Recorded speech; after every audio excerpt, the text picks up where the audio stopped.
Hi? Nee, ek's van Johannesburg af. Yeah, make some noise!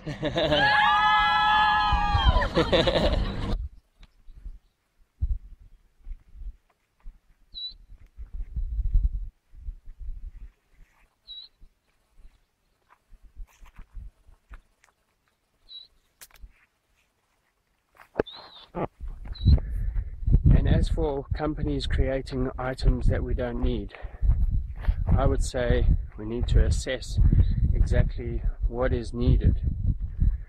Do we need all these vast amounts of plastic in our life? Plastic is dependent on crude oil, so unless they come up with a better solution, then we need to ditch plastic as soon as we can. And I'm talking about everything.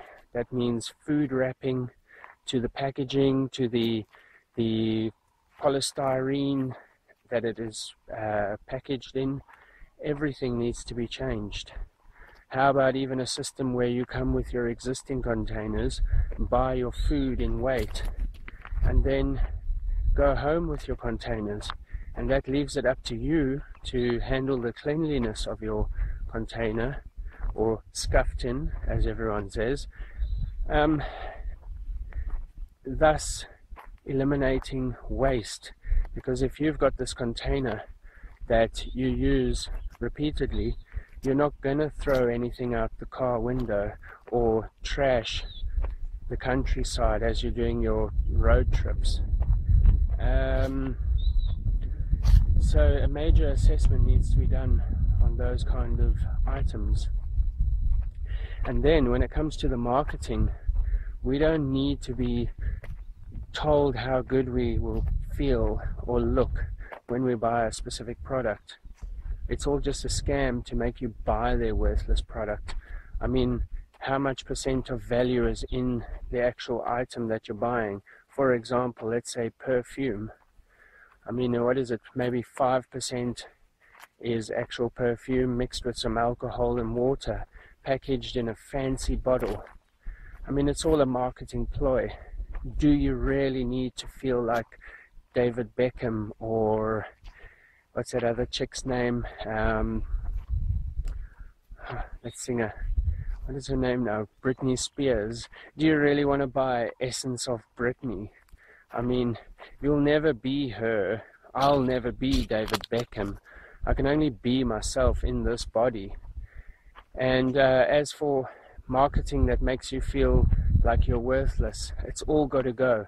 It's not helping society. At the end of the day, anything that supports life and the abundance of life is what needs to be focused on. We cannot just do away with all the goods and items we need, but we sure could do away with the marketing of waste, because that's what it is at the end of the day.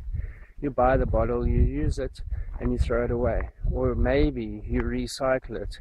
If we are the people creating the items through our work and time, and we're also the people buying these items, why do we actually need to be spending money on those items? Sure, I work for a food company. We're packaging goods and we're selling them to health shops or even certain chain stores.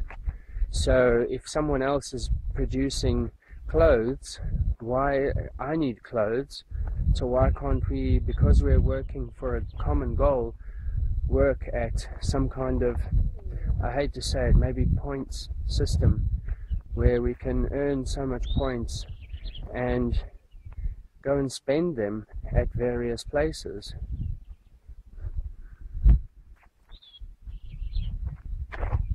And for a country as a whole. We can trade in our gold, we can trade in our minerals, and provide everything, provide what people want. At the end of the day, people's wants are different across the board. Someone who already has a TV is not going to want another TV. Maybe there'll be a maximum, but at the end of the day, we don't have all the resources that we can just make TVs. We've got to make other products too. So in that same note, let's make a decent TV that lasts forever. Let's make one fantastic brand of TV. When I say brand, I mean like high definition or LCD, flat screen. We can do it. We can import those items for the valuable minerals and resources that are needed. What I'm saying in a resource-based economy is that everything becomes freely provided for everyone, from education to healthcare to goods and services. Even electricity and water are provided freely. Sure, you are going to need to contribute to society, and how you contribute will add to the quality of society. So when I say free education, I mean free education for life. As an educated person can only benefit society. I mean, think about it, people. Everyone would love to study, and not everyone gets the chance. And that's why we have this vast gap between haves and have-nots, because everyone either finishes school, and I say everyone, it's probably the majority. I don't know what kind of percentages of people make it to go through university right till the end, until they're qualified.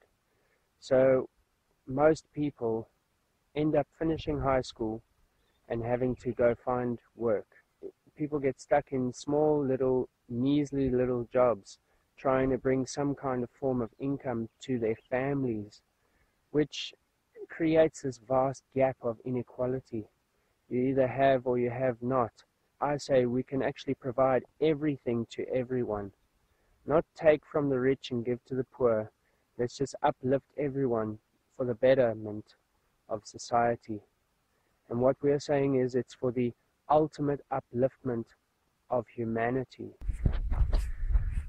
Imagine being able to do the job you would love to do.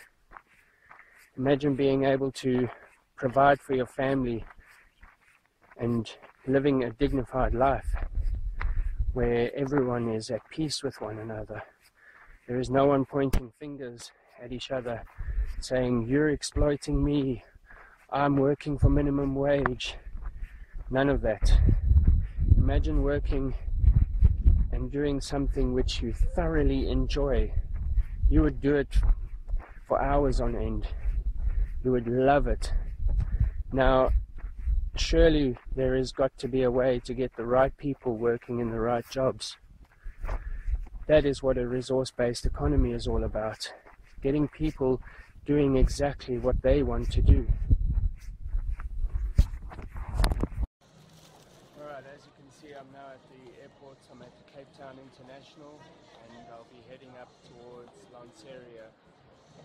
Should arrive there just after 5 o'clock and commission around for a taxi, and then get on with the show.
Okay, I've now landed back in Johannesburg, and the next part of the mission is to organize or flag down a taxi on Malibongwe Road. It's still a bit of a walk anyway, but I'm hoping someone from my flight will recognize me and give us a lift back to Randburg. Any case, off I go with the mission. Hope I can get a taxi.